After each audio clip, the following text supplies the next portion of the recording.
Hello दोस्तों, जल studies में आप सभी का स्वागत है। दोस्तों, इस क्लास में हम चर्चा करेंगे उत्तराखंड की भौगोलिक संरचना, जो कि पिछले 2 क्लास में हमने देखा, ठीक है। और उसी को आगे बढ़ाते हुए अन्य जो महत्वपूर्ण तथ्य शेष रह गए हैं, प्लस कुछ चोटियां, कुछ दर्रे इत्यादि के संबंध में हम इस क्लास में चर्चा करने वाले हैं, ठीक है। तो जो भी चैनल पर नए, चैनल को सब्सक्राइब जरूर कर लीजिएगा। तो शुरू करते हैं। देखो, सबसे पहले आज हमारा जो टॉपिक है वो है उत्तराखंड का पामीर, ठीक है। उत्तराखंड का पामीर,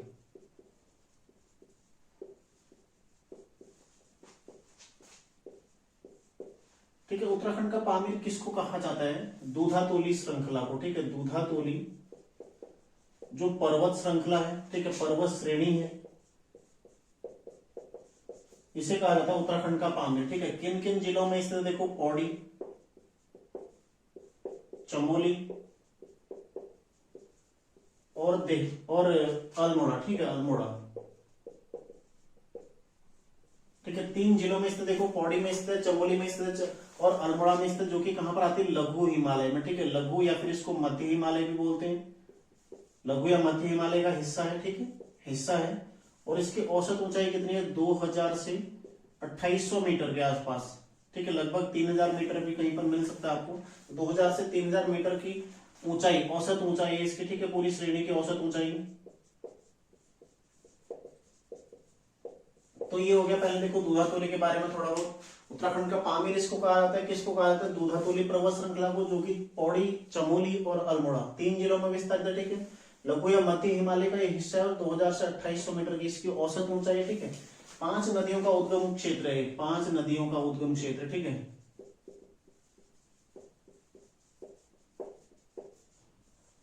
उद्गम क्षेत्र, ठीक है। ध्यान रखिएगा कौन कौन सी नदियां यहां से निकलती हैं। 5 नदियां हम देख सकते हैं कौन कौन से निकलते हैं, ठीक है। एक निकलते, देखो, पूर्वी नयार, एक निकलते पश्चिमी नयार, ठीक है। एक निकलते, देखो, आटागाड़,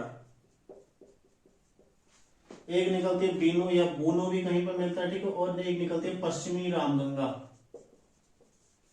पश्चिमी रामगंगा, ठीक है। तो क्वेश्चन ऐसे बन सकता है, निम्न में से कौन सी नदी दूधातोली रेंज से नहीं निकलती, ठीक है। तो ध्यान रखना, देखो, 5 नदियां निकलती हैं, पूर्वी नयार, पश्चिमी नयार, आटागाड़, बीनो और पश्चिमी रामगंगा, ठीक है। पूर्वी और पश्चिमी नयार किसकी सहायक नदियां हैं? ये है गंगा की सहायक नदियां, ठीक है। एक धारा में बन के, यानी कि नयार बन के, नाद गंगा बन के किसमें मिल जाती है? गंगा में मिल जाती है, ठीक है। आटागाड़ किसके? देखो, पिंडर की, पिंडर की आटागाड़। और बीनो किसके? पश्चिमी रामगंगा के। और पश्चिमी रामगंगा किसकी सहायक नदी है? गंगा नदी की सहायक नदी है, ठीक है। तो सारे फैक्ट आपके क्लियर हो गए। 5 नदियां निकलती है, ठीक है। पूर्वी, पश्चिमी नयार, आटागाड़, बीनो और पश्चिमी रामगंगा, ठीक है। और पूर्वी रामगंगा कहाँ निकलते? पिथौरागढ़ में, यानी कि पूर्व में जो है पूर्वी रामगंगा, जो पश्चिम में है पश्चिमी रामगंगा, ठीक है। और पूर्वी रामगंगा किसकी सहायक नदी है? सरयू की सहायक नदी, ठीक है, जो कि रामेश्वर तीर्थ में मिलती है। ये पश्चिमी रामगंगा की सहायक नदी, ठीक है। पश्चिमी रामगंगा गंगा की सहायक नदी, ठीक है। इसी में कोलागढ़ डैम भी स्थित है, ये भी ध्यान रखना आप लोगों ने। और देखो, अन्य जो फैक्ट इसमें है गैरसैंण के बारे में, ठीक है। गैरसैंण, ये जो दूधातोली रेंज है, गैरसैंण इसी में, ठीक है। ग्रीष्मकालीन राजधानी, ग्रीष्मकालीन राजधानी गैरसैंण इसी एरिया में आता है, ठीक है। ग्रीष्मकालीन राजधानी, ग्रीष्मकालीन राजधानी गैरसैंण, ठीक है। गैरसैंण इसी एरिया में आता है, ठीक है। इसी एरिया में आता है, ये भी आपने ध्यान रखना है। इसी क्षेत्र का हिस्सा है, इसी क्षेत्र का हिस्सा है, ठीक है। यानी कि जो गैरसैंण है, भराड़ी सैंण वाला एरिया है, इसी क्षेत्र में आता है, ठीक है। और यहीं पर एक कोदिया बगड़, ठीक है, कोदिया बगड़ स्थित है, कोदिया बगड़। सारे फैक्ट हमारे क्लियर होने चाहिए, ठीक है। कोदिया बगड़ किसकी समाधि स्थल है? यहाँ पर है समाधि वीर चंद्र सिंह गढ़वाली की, ठीक है। वीर चंद्र सिंह गढ़वाली की यहाँ पर समाधि है, वीर चंद्र सिंह गढ़वाली की समाधि है, ठीक है। और कौन थे वीर चंद्र सिंह गढ़वाली? पेशावर कांड के नायक रहे थे, ठीक है। 2/18 गढ़वाल राइफल्स के सैनिक थे और पेशावर कांड के नायक रहे थे। और पेशावर कांड कब घटित हुआ था? 23 अप्रैल 1930 को। तो सारी चीजें आपकी क्लियर हो चुकी है, ठीक है। अन्य चीजें देखो इसमें, बस इतना ही आपका उत्तराखंड की पामीर की विशेषताएं हैं। वीरचंद्र सिंह गढ़वाली के यहाँ पर समाधि है कोदिया बगड़ में, ठीक है। ग्रीष्मकालीन राजधानी यहीं पर पड़ती है। इसके अलावा देखो, 5 नदियां यहाँ से निकलती हैं। नदियां किस किस की सहायक है मैं आपको बता चुका हूँ, ठीक है। औसत ऊंचाई कहीं पर आपको 2000 से 3000 मीटर भी मिलेगी, ठीक है। 3000 मीटर भी मिलती है। तो यहाँ पर किस तरह की जलवायु पाई जाती है? शीतोष्ण प्रकार की जलवायु पाई जाती है, ठीक है। लघु और मध्य हिमालय का ये हिस्सा है और 3 जिलों में ये विस्तारित है, ठीक है। तो उत्तराखंड का पामीर किसको कहा जाता है? दूधातोली पर्वत श्रृंखला को कहा जाता है। इसी पर्वत श्रृंखला पर एक दुग्धताल, ठीक है, दुग्धताल, हाँ दुग्धताल ही इसमें पड़ता है, ध्यान रखना आप लोगों ने। अगला देखते हैं, देखो यहाँ की जलवायु के बारे में चर्चा करते हैं। जलवायु, ठीक है, जलवायु। तो देखो उत्तराखंड की जलवायु बहुत विषम जलवायु है। क्यों? क्योंकि किसी भी राज्य या किसी भी क्षेत्र विशेष की जलवायु उसकी बनावट, उसके आकार इत्यादि पर बहुत ज्यादा निर्भर करती है, ठीक है। और यही उत्तराखंड राज्य की देखो यहाँ पर कितने तरह की विषमताएं हैं। कहीं पर ऊंची ऊंची पहाड़ियां हैं जो बर्फ से ढकी रहती हैं, ठीक है, पर्वत चोटियां हैं जो बर्फ से ढकी रहती हैं, तो कहीं पर मैदानी एरिया है, कहीं पर देखो दून घाटी वाला एरिया, कहीं पर शिवालिक क्षेत्र है, ठीक है, कहीं पर गंगा का मैदान है, कहीं पर तराई क्षेत्र है। तो हर जगह पर आपको अलग अलग प्रकार की जलवायु देखने को मिलेगी, ठीक है। तो अलग अलग प्रकार की जलवायु, इसलिए उत्तराखंड में काफी विषम जलवायु, ठीक है। यदि चर्चा करें, क्वेश्चन आए कि उत्तराखंड में किस प्रकार की जलवायु पाई जाती है, तो बहुत विषम प्रकार की जलवायु यहाँ पर पाई जाती है, ठीक है। समानता बिल्कुल भी देखने को नहीं मिलती है। जो उधम सिंह नगर की जलवायु वो चमोली की अपेक्षा, उत्तरकाशी की अपेक्षा बहुत भिन्न होगी। क्यों? क्योंकि वो तराई क्षेत्र है, वो पर्वतीय क्षेत्र है, ठीक है। तो इसलिए भिन्नता यहाँ पर देखने को मिलती है। देखो कैसी जलवायु, देखो विषम जलवायु, ठीक है, विषम जलवायु, काफी विषमता है, ठीक है, विषम जलवायु है। इसमें भी अन्य चीजें देखो क्यों क्यों है। एक तो कारण क्या है इसके विषम जलवायु होने के, ठीक है, ऊंचाई में विषमता, मैं आपको पहले ही बता चुका हूं। कहीं पर हर जगह अलग अलग हाइट है, ठीक है, ऊंचाई में विषमता नहीं, ना ही प्लेन है ना ही पर्वत है। यदि पर्वतीय एरिया होता तो पूरी पर्वतीय प्रकार की जलवायु पाई जाती, लेकिन यहाँ मैदानी, पर्वतीय, घाटी क्षेत्र, ठीक है, सभी है। इसके अलावा देखो ऊंचाई में विषमता है, साथ ही ढाल की प्रवणता, ठीक है, ढाल की प्रवणता, अत्यधिक ढाल देखने को मिलती है यहाँ की पहाड़ियों में, ठीक है। साथ ही देखो वनावरण, वनावरण भी कहीं पर अत्यधिक मात्रा में, कहीं बिल्कुल भी नहीं है, ठीक है। तो वनावरण इत्यादि ये सब ऐसी चीजें जो यहाँ की जलवायु को विषम बनाते हैं, ठीक है। राज्य में ही अलग अलग जिले में अलग अलग प्रकार के, अलग अलग क्षेत्र में, ठीक है। मुख्यतः देखो देखा जाए, मुख्यतः 3 ऋतुएं जो कि सभी जगह चलती हैं, उत्तराखंड राज्य में भी दिखाई देती है, ठीक है। 3 ऋतु कौन कौन सी होती है? देखो ग्रीष्म ऋतु, ठीक है, ग्रीष्म ऋतु, फिर वर्षा ऋतु, ठीक है, और फिर आती है शरद ऋतु, ठीक है, शरद ऋतु। तो ग्रीष्म ऋतु इसको क्या बोलते हैं राज्य में? रूढ़ी, ठीक है, इसको क्या बोलते हैं? रूढ़ी बोलते हैं ग्रीष्म ऋतु को, या फिर वर्षाओ, ठीक है, वर्षाओ भी इसको बोलते हैं। बाकी आप सभी लोग देखो कुमाऊं और गढ़वाल का नाम आप लोग जरूर देख लेना, कौन कौन से किसको कौन बोलते हैं, ठीक है। तो ग्रीष्म देखो रूढ़ी बोला जाता है, या फिर वर्षाओ बोलता है। वर्षा को कौन सा? चौमास, ठीक है, चौमास या फिर चौमासा, ठीक है, चौमासा भी इसको बोला जाता है। और साथ देखो शरद ऋतु क्या बोला जाता है? श्यूंद, श्यूंद या फिर ह्यूंद, ठीक है, ह्यूंद, ह्यूंद, ठीक है, ह्यूंद लग गया या श्यूंद लग गया, इस तरह से। आजकल देखो, आजकल शीत ऋतु का समय है, शरद ऋतु का समय, तो आजकल क्या है? ये ऋतु होगा, ठीक है। तो आजकल क्या है? श्यूंद है या फिर ह्यूंद, ठीक है, ह्यूंद लग गया आजकल। तो ध्यान रखना, देखो ग्रीष्म ऋतु, वर्षा ऋतु और शरद ऋतु, जिसमें रूढ़ी वर्षाओ ग्रीष्म ऋतु को बोलते हैं, वर्षा ऋतु को चौमास, ठीक है, चौमास या फिर चौमासा, और शरद ऋतु को श्यूंद या फिर ह्यूंद बोलते हैं, ठीक है। देखो वर्षा कैसे होती है यहाँ पर, यदि वर्षा ऋतु की बात करें, गर्मी तो सब जगह लगभग पड़ रही है। राज्य में तराई क्षेत्र में अत्यधिक गर्मी पड़ती है, ठीक है, तराई क्षेत्र में अत्यधिक गर्मी पड़ती है।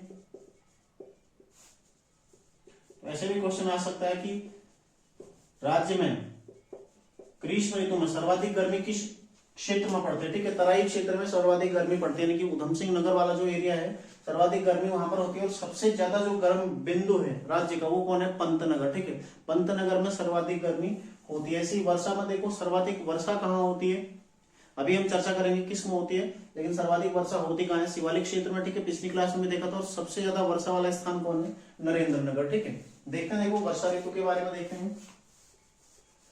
वर्षा ऋतु, वर्षा, ठीक है, वर्षा कहां से होती है? यहाँ पर दक्षिण पश्चिम मानसून और दक्षिण पूर्व मानसून, ये जो बरसात का मौसम है इस दौरान दक्षिण पश्चिम मानसून, ठीक है, दक्षिण पश्चिम मानसून, मानसून प्लस दक्षिण पूर्व मानसून, ठीक है। अभी इसको आपको मैप के जरिए समझाऊंगा। दक्षिण पूर्व मानसून, इससे ये दोनों बरसते हैं यहाँ पर, ठीक है, कब? बरसात के मौसम में, ठीक है, बरसात के दिनों ये दोनों यहाँ पर बरसते हैं, ठीक है। और सर्वाधिक किससे होते हैं? दक्षिण पश्चिम कहां से उठता है? देखो अरब सागर से, ठीक है, अरब सागर से। और दक्षिण पूर्व कहां से उठता है? बंगाल की खाड़ी से, ठीक है, बंगाल की खाड़ी से। और सर्वाधिक कौन बरसता है? ये सर्वाधिक वर्षा किससे होती है? बंगाल की खाड़ी वाले से, ठीक है, सर्वाधिक वर्षा। अब क्वेश्चन क्या बनेगा? क्वेश्चन ये आएगा कि राज्य में बरसात के मौसम में या फिर मानसून सत्र में निम्न में से किस मानसून से सर्वाधिक वर्षा होती है? ठीक है, बंगाल की खाड़ी वाले, या फिर ऐसे दक्षिण पश्चिम मानसून से, या फिर दक्षिण पूर्व मानसून से, या फिर शीत चक्रवातों से। ठीक है, अभी उसको भी समझाऊंगा शीत चक्रवात क्या है। तो सारी चीजें आपने अपने दिमाग में एक बार बैठा लेनी है, बस हो गया। ठीक है, देखो बंगाल की खाड़ी से सर्वाधिक वर्षा होती है। अब देखते हैं कहां से उठते हैं, कैसे आते हैं। ठीक है, तो यहां तक तो आपको समझ में आ गया कि मुख्यतः बरसात के मौसम में दो से वर्षा हो रही है, एक दक्षिण पश्चिम मानसून, एक दक्षिण पूर्व मानसून। ठीक है, जिसमें बंगाल की खाड़ी वाला सर्वाधिक वर्षा यहाँ पर करता है बरसात के दिनों। ठीक है, पूरे सीजन की बात हो रही है, बरसात में, केवल बरसात में कौन ज्यादा वर्षा करता है। ठीक है, इस संबंध में चर्चा हो रही है।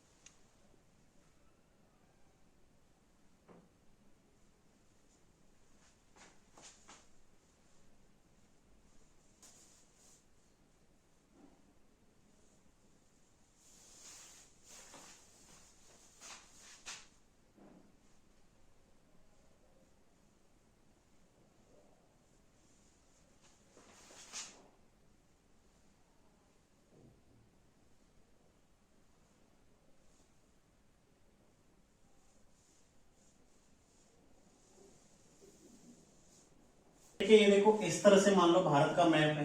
ठीक है, आप लोग भारत का मैप भले ही बनाए या ना बनाए, आप देख भी सकते हैं। मतलब नॉर्मली आप लोग समझना है, आपने समझना क्या है, देखो मैं समझाता हूं आपको। ठीक है, देखो यहां है अरब सागर, अरब सागर, और यहां पर कौन सा है? बंगाल की खाड़ी, बंगाल की खाड़ी। ठीक है, देखो अरब सागर से मानसून उठा,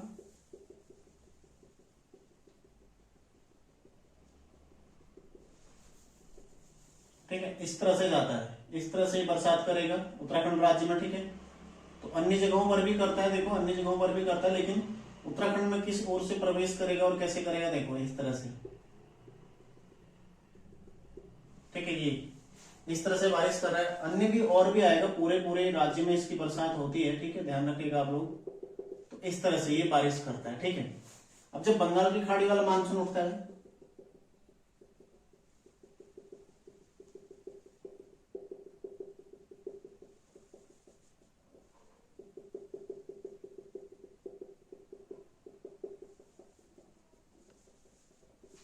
ठीक है, इस तरह से बरसात करता है। तो इसमें जो सर्वाधिक बरसात होती है राज्य में, किससे होती है? बंगाल की खाड़ी वाले मानसून से। ठीक है, ये सर्वाधिक राज्य में बरसता है। ठीक है, राज्य में जो सर्वाधिक बरसता है कौन सा है? बंगाल की खाड़ी वाला मानसून है, और अरब सागर से भी आता है। ठीक है, इसलिए देखो इसको क्या बोलते हैं? दक्षिण पश्चिम मानसून। ये क्या है? पश्चिम,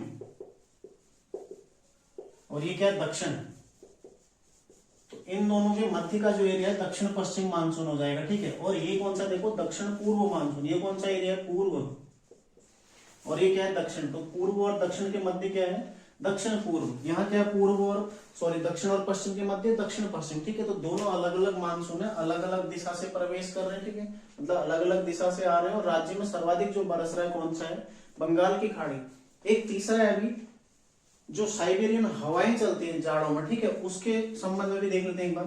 ठीक है, ये देखो यहां से आती है पश्चिमी चक्रवात, राज्य में कहां से आते हैं? ठीक है, यहां से साइबेरियन हवाएं चलती हैं। ठीक है, इस तरह से ठंडी हवाएं जो आती हैं,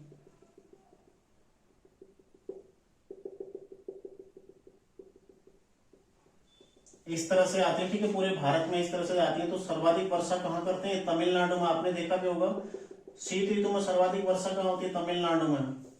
ठीक है, चेन्नई, तमिलनाडु इत्यादि, देखो जाड़ों के दिनों में बहुत ज्यादा वर्षा वहां पर होती है। ठीक है, तो ये ठंडी हवाएं इस तरह से चलती हैं, और राज्य में ये भी बरसती है। ठीक है, तो इस दौरान राज्य में कुल 4 जिलों में वर्षा होती है।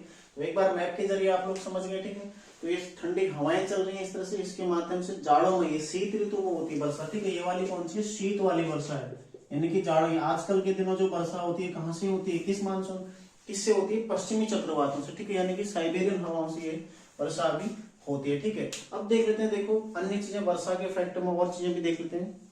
औसत वर्षा। ठीक है, आप समझ चुके हैं वर्षा हो कैसे रही है। अब औसत वर्षा देखते हैं राज्य में, अलग अलग क्षेत्र में अलग अलग तरह की वर्षा होगी। ठीक है, फिर से देखो एक बॉक्स बना लेते हैं, चलो बॉक्स के जरिए समझते हैं इसको। ठीक है, बॉक्स में सबसे पहले कौन सा आ जाएगा? शिवालिक, ठीक है, शिवालिक और तराई, ठीक है, शिवालिक आ जाएगा, तराई आ जाएगा, भाबर आ जाएगा, ये 3 क्षेत्र आ गए। उसके पश्चात आगे देखो दून, दून एवं द्वार, ठीक है, दून एवं द्वार ये आ गया। फिर उसके पश्चात आएगा देखो मध्य हिमालय,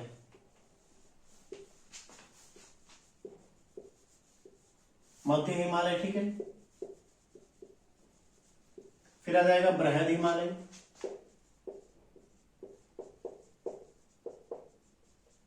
और लास्ट में कौन सा आता है, ट्रांस हिमालय,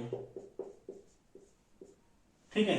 देखो सर्वाधिक वर्षा वाला जो एरिया शिवालिक एरिया है, क्योंकि दून और द्वार को हम अलग करते हैं इसलिए मैंने तराई भाबर इसमें ऐड कर दिया, ठीक है।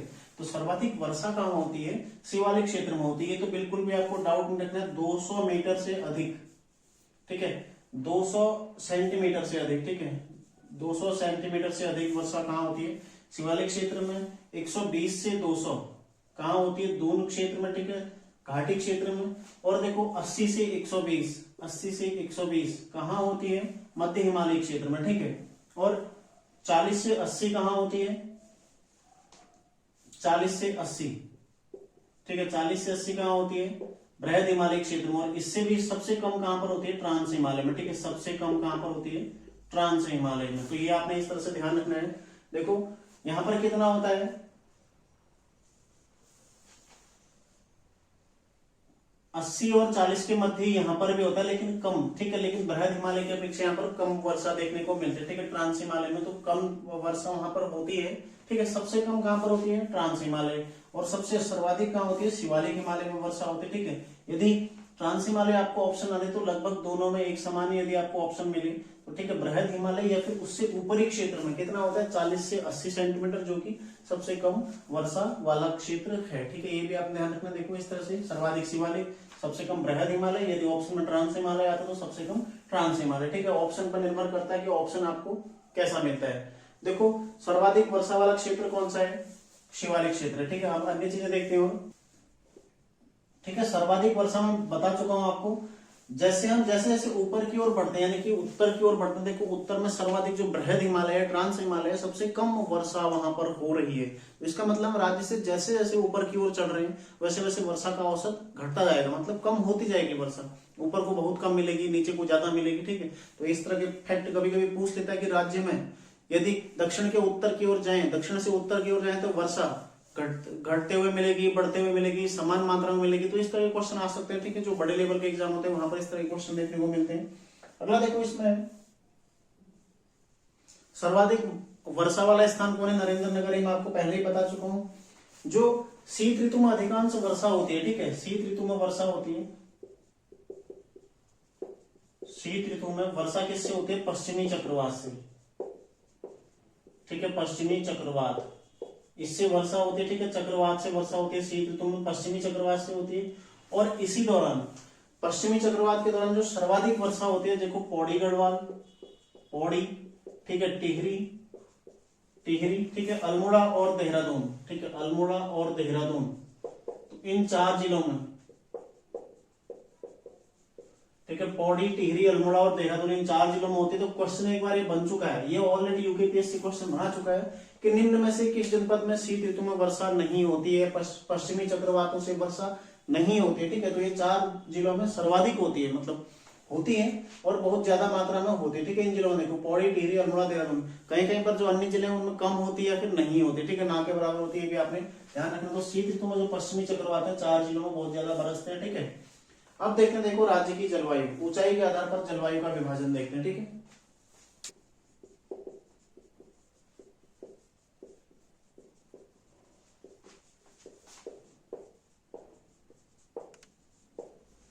देखो ऊंचाई के आधार पर जलवायु, ठीक है, यहां पर ऊंचाई देखते हैं और यहां देखेंगे किस प्रकार की जलवायु पाई जाती है।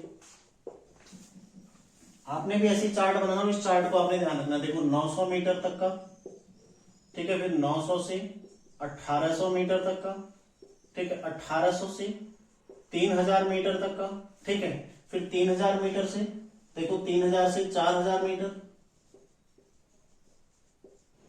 4000 मीटर तक का, ठीक है। और उसके पश्चात देखो 4200 से ऊपर, ये 4200 मीटर होगा, ठीक है, 4200 मीटर से ऊपर बृहद हिमालय तक का, ठीक है, बृहद हिमालय तक, बृहद हिमालय तक, ठीक है, पूरा जो ऊंची ऊंची चोटियां, लास्ट में आता है ट्रांस हिमालय, ट्रांस हिमालय, ठीक है, हिमाद्री प्रकार की जलवायु जो पाई जाएगी ट्रांस हिमालय क्षेत्र में, ठीक है। अब देखो 900 मीटर, 900 से 1800 मीटर, ठीक है। यदि ऊंचाई के आधार पर इनकी चर्चा करें, देखो कौन कौन सा क्षेत्र आ जाएगा इसमें, दून, घाटी, ठीक है, शिवालिक, शिवालिक भी इसी में आ जाएगा, ठीक है, शिवालिक का दक्षिणी शिवालिक मतलब, ठीक है, साथ ही देखो तराई, भाबर, ठीक है, तो ये एक में आ जाएगा। अगर 900 से 1800 देखें, यहां पर कौन सा, लघु हिमालय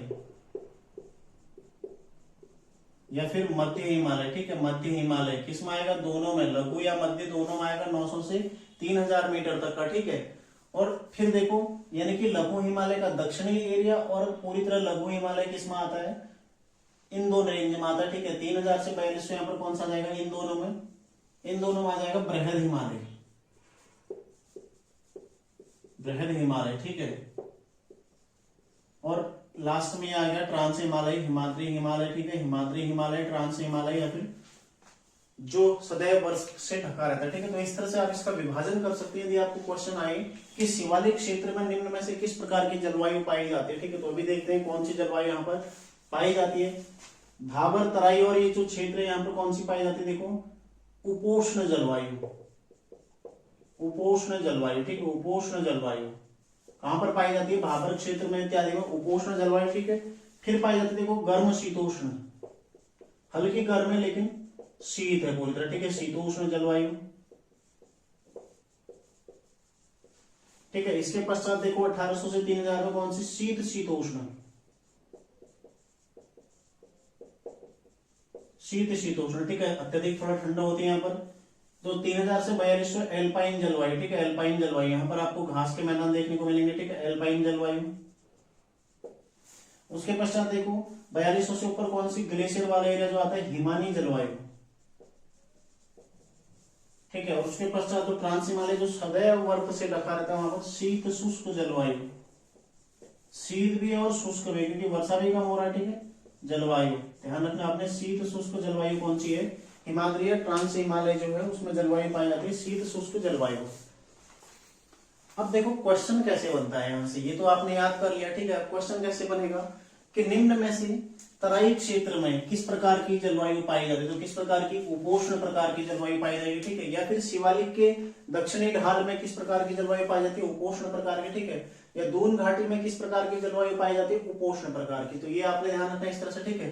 फिर क्वेश्चन आएगा कि जो लघु हिमालय है उसके उत्तरी क्षेत्र में यानी कि ऊपरी लघु हिमालय में किस प्रकार की जलवायु मिलेगी, शीत शीतोष्ण, लेकिन दक्षिणी में, ठीक है, दक्षिणी क्षेत्र में कौन सी मिलेगी, गर्म शीतोष्ण, है तो शीतोष्ण, लघु हिमालय पूरा शीतोष्ण में आ जाएगा, लेकिन यदि उसको दो भागों में बांटते हैं, ऊपरी क्षेत्र और नीचे क्षेत्र, ठीक है, तो ऊपरी में देखो शीत शीतोष्ण और निचले में गर्म शीतोष्ण, ठीक है। फिर देखो 3000 से 4200 में ये भी लगभग यहाँ पर भी शीत शीतोष्ण प्रकार की पाई जाती है, लेकिन मुख्यतः एल्पाइन जलवायु देखने को मिलती है, ठीक है। यदि एल्पाइन आपको ऑप्शन ना मिले तो शीत शीतोष्ण यहाँ पर आपको ऑप्शन इसका मिल सकता है, ठीक है। इसके बाद देखो 4200 से ऊपर कौन सी, हिमानी जलवायु, बर्फीली जलवायु जिसको बोलते हैं, हिमानी जलवायु जिसको बोलते हैं, ठीक है। यहाँ पर सदैव बर्फ मिलेगी और साथ ही देखो ट्रांस हिमालय क्षेत्र यहाँ पर शीत और शुष्क जलवायु, ठीक है, बिल्कुल यहाँ पर वर्षा भी कम होती है और अत्यधिक ठंडा मतलब सदैव बर्फ से ही ढका रहता है, ठीक है। तो इस प्रकार से उत्तराखंड की जलवायु जो कि ऊंचाई के आधार पर विभाजित की गई है। बाकी देखो राज्य में आपदाएं, ये पढ़ाने का मुझे नहीं लगता कोई फायदा होगा, क्योंकि देखो आपदाएं यहाँ पर कौन कौन सी आपदाएं आती है सभी जानते हैं। मुख्यतः देखो भूकंप है, भूस्खलन है, ठीक है, या फिर हिमस्खलन है, वनाग्नि जो कि बहुत ज्यादा एक बड़े स्तर पर यहाँ पर जंगलों में आग दिखाई देती है, ठीक है, अभी फरवरी मार्च के माह से शुरू हो जाएगी। तो इस तरह की आपदाएं हैं जो कि आप स्वयं से कवर कर सकते हैं, ठीक है, तो उनको बताने की ज्यादा आवश्यकता है नहीं। थोड़ा बहुत चर्चा कर लेते हैं। देखो उत्तराखंड की प्रमुख पर्वत चोटियां मैं एक बार लिख लेता हूँ, ठीक है, प्रमुख चोटियां, और उसके पश्चात चर्चा कर लेंगे दर्रे, ठीक है। ये थोड़ा बहुत हम चर्चा कर लेते हैं, मैं एक बार लिख लेता हूँ, उसके बाद आपको समझा दूंगा। तो देखो राज्य में यदि प्रमुख पर्वतों की चर्चा करें तो राज्य में सर्वाधिक ऊंचे पर्वत कहां पर मिलेंगे, बृहद हिमालय में, ठीक है। पिछली क्लास में हमने बेहतरीन तरीके से जाना था कि बृहद हिमालय में ही सबसे ज्यादा उच्च चोटियां पाई जाती हैं, ठीक है। तो क्वेश्चन सबसे पहला क्वेश्चन यही बनेगा कि राज्य में किस स्थान पर बृहद हिमालय ठीक है, निम्न में किस स्थान पर ऊंची ऊंची चोटियां पाई जाती है? तो कहां पर पाई जाती है? बृहद हिमालय में। और राज्य का सबसे ऊंचा बिंदु कौन सा है? सर्वाधिक ऊंचाई पर स्थित जो बिंदु है वो है नंदा देवी पर्वत, ठीक है, जो कि 7,817 मीटर की हाइट में चमोली में स्थित है। तो राज्य में सर्वाधिक जो चोटियां हैं, पर्वत चोटियां कहां पर मिलती हैं? चमोली में, ठीक है। तो क्वेश्चन ऐसे भी आता है कि राज्य में सर्वाधिक ऊंची ऊंची चोटियां किस जिले में विस्तारित है? ठीक है, तो कहां पर विस्तारित है? चमोली में विस्तारित है। अन्य चोटियां देखते हैं, देखो सबसे ऊंची चोटी कौन सी है? नंदा देवी, जो कि 7,817 मीटर कहां पड़ती है? चमोली में, ठीक है। उसके अलावा देखो कामेत, मैंने यहाँ पर कुछ लिखे हैं जिनकी हाइट आपसे पूछी जा सकती है, हालांकि इतना की पूछी नहीं जाती है, लेकिन फिर भी कभी क्वेश्चन कैसे बनेगा ना, अभी लास्ट में क्वेश्चन बताऊंगा कि इसमें क्वेश्चन कैसे बनता है। देखो कामेत कितने हैं? 7,756 चमोली में आती, ठीक है। नंदा देवी पूर्वी, ये तो बिल्कुल महत्वपूर्ण है ही, ठीक है। माणा जैसे बद्रीनाथ है, चौखंबा लगातार, त्रिशूल लगातार आती, ठीक है, तो ये पूछ जाती है। माणा कितनी है? देखो 72 मीटर, और माणा से थोड़ा सा आगे पड़ता है बद्रीनाथ, मतलब नीचे पड़ता है, तो यहाँ पर 71-40 मीटर, ठीक है। इसलिए देखो चौखंबा 71-38 मीटर, त्रिशूल है 71-20, कई बार ये पूछी गई है त्रिशूल, ठीक है। कामेत पूछी गई है, नंदा देवी। सतोपंथ 7,084 मीटर, ठीक है। दूनागिरी भी पूछी गई है, ठीक है, 7,066 मीटर। गंधमादन कितनी है? 6984 मीटर। तो ये सारी चोटियां कहां पड़ती है? चमोली में आती है, ठीक है। फिर देखो एक केदारनाथ है चोटी, देखो केदारनाथ मंदिर कहाँ है? रुद्रप्रयाग में। और केदारनाथ चोटी कहाँ पड़ती है? उत्तरकाशी और चमोली में संयुक्त रूप से, ठीक है, तो ये भी आपने ध्यान रखना है। फिर देखो पंचाचूली, जो कि कई बार पूछी गई है, पंचाचूली 6904 मीटर इसकी हाइट और पिथौरागढ़ में पड़ती है, ठीक है। नंदाकोट भी पूछी गई है, 6861 मीटर इसकी हाइट और कहाँ पड़ती है? चमोली पिथौरागढ़ में। बाकी देखो भागीरथी और श्रीकंठ कहाँ है? उत्तरकाशी में, ठीक है। हाथी पर्वत कहाँ है? चमोली में। हाथी पर्वत कहाँ है? चमोली में। नीलकंठ पर्वत कहाँ है? चमोली में। नीलकंठ मंदिर कहाँ पड़ता है? पौड़ी में। दोनों अलग अलग है। नीलकंठ मंदिर ऋषिकेश के समीप पौड़ी में पड़ता है, ठीक है, लेकिन नीलकंठ पर्वत कहाँ है? चमोली में। ये भी आपने ध्यान रखना है, इसको गलत नहीं करना, ठीक है। कितना? 6597 मीटर इसकी हाइट है, ठीक है। बाकी देखो गंगोत्री, यमुनोत्री और बंदरपूंछ जो तीनों पर्वत हैं, ये कहाँ पड़ते हैं? उत्तरकाशी में, ठीक है। तो इस तरह से आपने इसको ध्यान रखना है। देखो इसमें क्वेश्चन कैसे बनेगा आपसे, हालांकि प्रश्न भी पूछा, डायरेक्ट भी पूछा जा सकता है कि यमुनोत्री पर्वत कहाँ स्थित है, ठीक है, या हाथी पर्वत कहाँ स्थित है, नंदाकोट पर्वत किस जिले में आता है, पंचाचूली पर्वत कहाँ स्थित है, सतोपंथ क्या है, पर्वत है, झील है, ग्लेशियर है, इस तरह से, ठीक है। बाकी देखो दूनागिरी पर्वत कहाँ स्थित है, गंधमादन पर्वत कहाँ स्थित है, माणा कहाँ स्थित है, नंदा देवी पूर्वी या फिर नंदा देवी पर्वत कहाँ स्थित है, ठीक है। इस तरह के क्वेश्चन आते हैं तो डायरेक्ट। और दूसरा क्वेश्चन कैसे आता है कि आपको 4 पर्वत दे देगा, निम्न को ऊंचाई के आधार पर बढ़ते क्रम में लगाइए, निम्न को ऊंचाई के आधार पर घटते क्रम में लगाइए। और एक और एडवांस क्वेश्चन जो आपसे आता है, निम्न जनपदों को पूर्व से पश्चिम के क्रम में लगाइए या फिर पश्चिम से पूर्व के क्रम में लगाइए, ठीक है। तो आपको सबसे पहले तो देखो इनका जिला पता होना चाहिए, ठीक है। इनका जिला यदि आपको पता होगा तो आप इस प्रश्न को कर जाओगे। देखो नंदा देवी पूर्वी जो है ये लगभग पिथौरागढ़ से टच है, ठीक है, पिथौरागढ़ से टच है, यानी कि थोड़ा पिथौरागढ़ की ओर भी दिखेगा, ठीक है। और कामेत नंदा देवी जो पश्चिमी है वो इससे भी इधर आएगा। तो इस तरह से यदि आप इसको क्रम लगाएंगे, देखो 4 ही ऑप्शन मिलेगा आपको। एक ही जिले का मिल गया तो आपको दर्शाने में ज्यादा आसानी होती है, ठीक है, क्योंकि आपको कुछ लोकेशन हल्की भी पता है तो आप कर जाते हैं। लेकिन अलग अलग जिले का आपको मिल गया, देखो जैसे नंदाकोट मिल गया, फिर पंचाचूली मिल गया, ठीक है, और नंदाकोट, पंचाचूली, हाथी पर्वत, नीलकंठ, इस तरह से। तो देखो जो सबसे पहले पिथौरागढ़ से टच कर रहा है वो पहले आ जाएगा, नंदाकोट, ठीक है। इस तरह के क्वेश्चन में आपने थोड़ा बहुत देखना है, क्योंकि यदि इसका मैप मिलेगा मुझे तो मैं आप लोगों को मैप उपलब्ध कराऊंगा, ठीक है, जिसमें क्रम वाइज दिया हो, पूर्व से पश्चिम की ओर चोटियां दर्शाई गई हैं, ठीक है। तो यदि होगा तो मैं आप लोगों के साथ शेयर व्हाट्सएप ग्रुप पे ही कर दूंगा, ठीक है, तो आप लोग देख लीजिएगा वहां से। बाकी थोड़ा बहुत आप समझ लो कि करना कैसे। देखो आपको पता है नंदा देवी पूर्व की ओर है, यानी कि पिथौरागढ़ से टच कर रही है, ठीक है, क्योंकि एक ना एक यदि आपसे प्रश्न पूछा गया है तो एक ना एक चीज आपके लिए छोड़ी भी जाती है ताकि आप आंसर कर पाओ। ऐसा तो है नहीं कि आपको सारी ऐसी चोटियां पूछ दी जाएंगी, ठीक है। तो क्वेश्चन आपको यहाँ से मिलेगा, हाइट के आधार पर मिल सकता है, बढ़ते क्रम में लगाइए, घटते क्रम में लगाइए, निम्न चोटियों को पूर्व से पश्चिम के क्रम में लगाइए, पश्चिम से पूर्व के क्रम में लगाइए, ठीक है। एक आपको पिथौरागढ़ की पूछेगा, एक चमोली की, एक उत्तरकाशी की, इस तरह से, ठीक है। तो इस तरह से चोटियां पूछी जाती हैं। एक ही जिले की संभावना नहीं है कि बहुत कम है कि आएगी, यदि आती भी है तो आपको उसमें जरूर कुछ ना कुछ दिया जाएगा ऑप्शन, ताकि आप उसको समझ सकें, ठीक है। तो आप लोगों ने ध्यान रखना है, बिल्कुल भी इसमें कंफ्यूज नहीं होना है, ठीक है। बाकी यदि मिलेगा पर्वत चोटियां मुझे क्रमवार मिलेंगी, ठीक है, पूर्व से पश्चिम या पश्चिम के पूर्व क्रम में, तो मैं आप लोगों को व्हाट्सएप ग्रुप में शेयर कर दूंगा।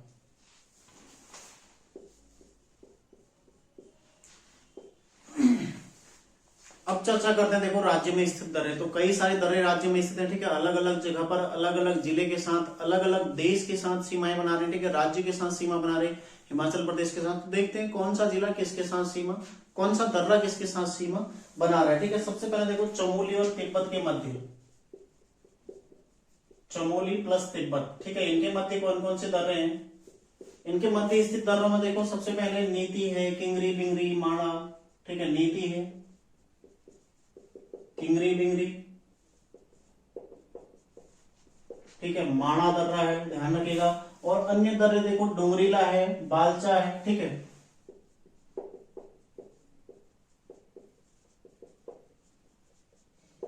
सलसल है, ठीक है, भुंडार है, कोई है, चोर होती है, ठीक है।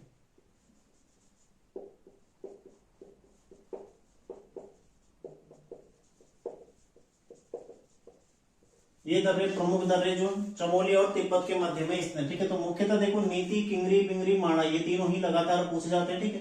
बाकी देखो डोंगरीला, भुंडार, ये सब चमोली के नाम है, तो दर्रे भी चमोली में मिलेंगे आपको, ठीक है। नीति घाटी देखो, किंगरी बिंगरी माणा इत्यादि सब चमोली में मिलता है, ठीक है। भुंडार घाटी जो कि फूलों की घाटी है, ठीक है, ये सब कहाँ मिलता है, चमोली में। तो चमोली और तिब्बत के मध्य स्थित दर्रे हो जाएंगे। अगला देखो इसमें पिथौरागढ़ व तिब्बत, ठीक है, पिथौरागढ़ प्लस तिब्बत,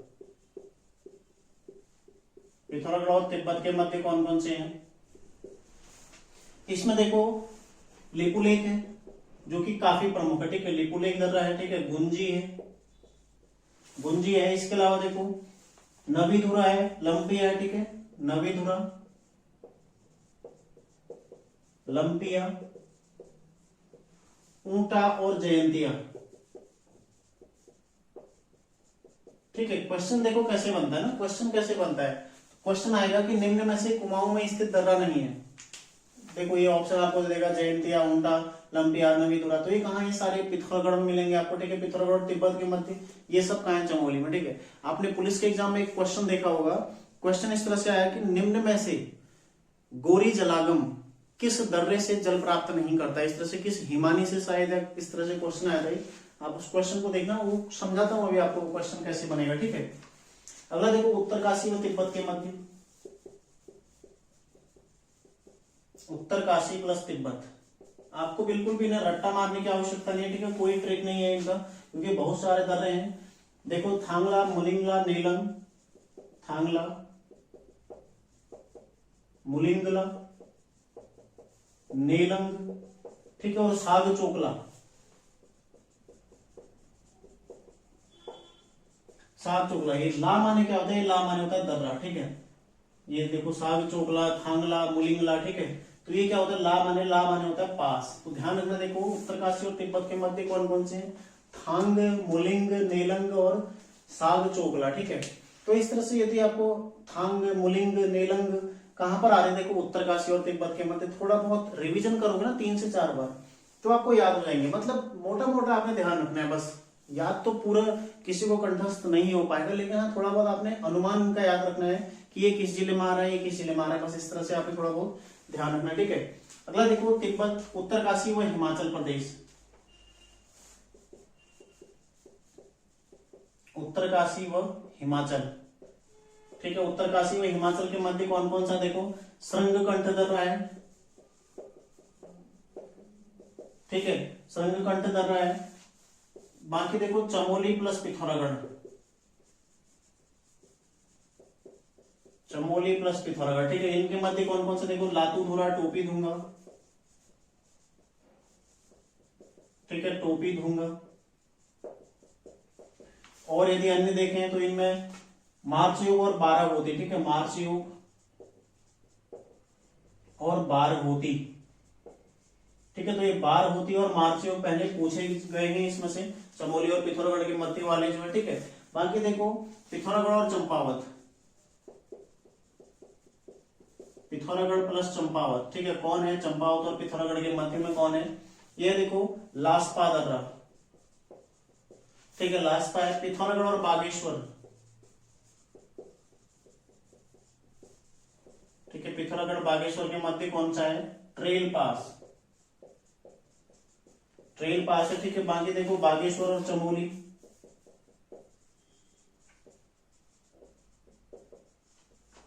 कौन सा है? सुंदर ढूंगा,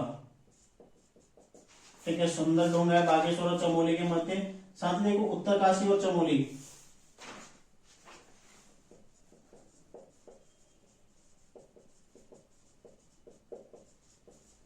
कौन सा है? कालिंदी दर्रा, ठीक है, कालिंदी, कालिंदी दर्रा है। और देखो दारमा और व्यास घाटी के बीच कौन सा है? दारमा प्लस व्यास घाटी,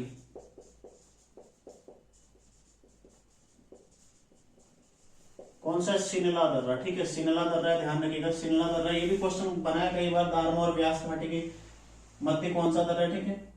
अब देखो चमोली और तिब्बत, कौन कौन से दर्रे? चमोली और तिब्बत, नीति, किंगरी बिंगरी, माणा, डुंगरीला, ठीक है, बालचा, ठीक है, बालचा होगा, ठीक है, बालचा, सलसल, भ्यूंडार कोई और चोर होती, ठीक है, चोर होती। ये दर्रे किस किस के मध्य है? तिब्बत और चमोली के मध्य। फिर पिथौरागढ़ और तिब्बत में देखो लिपुलेख दर्रा, लिपुलेख दर्रा जो कि किसके लिए? मानसरोवर यात्रा, मानसरोवर के लिए प्रसिद्ध है, ठीक है, गुंजी, नवीधुरा, लंपिया, ऊंटा, जयंतिया, ठीक है, इस तरह से आप ध्यान रखिएगा इसको। उत्तरकाशी तिब्बत देखो थांगला, मुलिंगला, नेलंग और साग चोकला, ठीक है, ये थोड़ा आसान है याद रखना, थांगला, मुलिंगला, नेलंग, साग चोकला, ठीक है। उत्तरकाशी हिमाचल संगमखंड, ठीक है, तो काफी आसान है, सभी को पता होगा, ठीक है। चमोली पिथौरागढ़ ध्यान रखिएगा, लातूधुरा, टोपी दूंगा, मार्चोक और बारहोती, ठीक है, ये पहले पूछा गया, बारहोती, मार्चोक। पिथौरागढ़ में कौन है? देखो पिथौरागढ़ चंपावत लास्ट पर, पिथौरागढ़ बागेश्वर ट्रेल पास, ठीक है, दारमा और व्यास घाटी के मध्य शिमला, बागेश्वर और चमोली में सुंदर डूंगा और उत्तरकाशी चमोली में कालिंदी दर्रा। तो इतना आपने मोटा मोटा ध्यान रखना है, ये सब आपने याद कर लेना, ठीक है। एक दो से तीन बार रिवीजन करोगे आपको याद हो जाएगा। आप चाहें तो इसको मैप में भर सकते हैं, ठीक है। आप एक उत्तराखंड का मैप लीजिए, इस तरह से उत्तराखंड का एक मैप ले लीजिए, ठीक है, बाजार से, जिसमें पॉलिटिकल सीमाएं दी गई हो, ठीक है, एक मैप ले लीजिए और उसमें इनको भरिए। जैसे चमोली और पिथौरागढ़ है तो ये चमोली और पिथौरागढ़ का सीमांकन, ठीक है, इन दोनों को दर्शाइए इस तरह से, इसके बीच में कौन कौन सा है। फिर चंपावत और पिथौरागढ़ है इस तरह से, ठीक है, इस तरह से दर्शाइए। बागेश्वर पिथौरागढ़ है तो उसको दर्शाइए। 2-3 मैप में आपका ये आएगा, ठीक है, एक ही मैप नहीं आएगा, क्योंकि देखो पहले एक में आप अंतरराष्ट्रीय सीमाएं दर्शाइए, एक में राज्य की तो है नहीं, एक में आप अंतरराष्ट्रीय वाला दर्शा दीजिए, ठीक है, चमोली तिब्बत, फिर तिब्बत और पिथौरागढ़ और उत्तरकाशी और तिब्बत, उसके पश्चात आप दूसरा दर्शा सकते हैं, एक में अन्य जो शेष बचता है, ठीक है। तो क्वेश्चन कहां से आता है? देखो जो पुलिस में एक क्वेश्चन आया था उसमें पूछा गया था कि गोरी नदी गोरी जलागम से संबंधित नहीं है, ठीक है, गोरी जलागम से संबंधित नहीं है, निम्न में गोरी जलागम से संबंधित नहीं है, इस तरह का क्वेश्चन आया। देखो बहुत समझ वाला क्वेश्चन था। गोरी जलागम मतलब गोरी नदी कहां पर बह रही है? पिथौरागढ़। जलागम मतलब जिससे जल प्राप्त कर रही है। गोरी नदी किस किस के जल प्राप्त कर रही है? देखो उसमें दिया गया था एक, वहां पर जो ऑप्शन दिए गए थे, थांगला, एक उसमें मुलिंगला ऑप्शन है, थांगला ऑप्शन था, ठीक है, इन दोनों में से एक ऑप्शन दिया था जो कि उत्तरकाशी में पड़ता है। उत्तरकाशी का जल पिथौरागढ़ कैसे जाएगा? ठीक है, बस ये समझ पर आधारित था। थांगला मुलिंगला एक उसमें ऑप्शन दिया था, बाकी अन्य चीजें देखो, अन्य चीजें उसमें सही दे रखी थी, ठीक है, जैसे मिलम ग्लेशियर, 2-3 चीजें और दे रखी थी। तो थांगला यदि है ही नहीं पिथौरागढ़ में, तो फिर पिथौरागढ़ में गोरी नदी को जल कैसे मिलेगा? ठीक है, तो इस तरह से आपने क्वेश्चन करने, तो क्वेश्चन आपको कहीं से भी घुमा के भी पूछा जा सकता है, मतलब ऐसा नहीं कि क्वेश्चन आपके पढ़ा हुआ डायरेक्ट क्वेश्चन आएगा, डायरेक्ट क्वेश्चन कभी नहीं मिलता, ठीक है। तो आज की क्लास में यहीं तक करते हैं, अगली क्लास में हम देखेंगे उत्तराखंड का नदी तंत्र और बहुत बेहतरीन तरीके से जानेंगे, ठीक है, नदी तंत्र के बारे में। तो उम्मीद है आप लोगों को क्लास अच्छी लगी होगी वाली, ठीक है। यदि क्लास अच्छी लगी तो लाइक शेयर कमेंट बिल्कुल आपका रुकना नहीं चाहिए। तो मिलते हैं नेक्स्ट क्लास में, आप लोग तैयारी करते रहिए। धन्यवाद।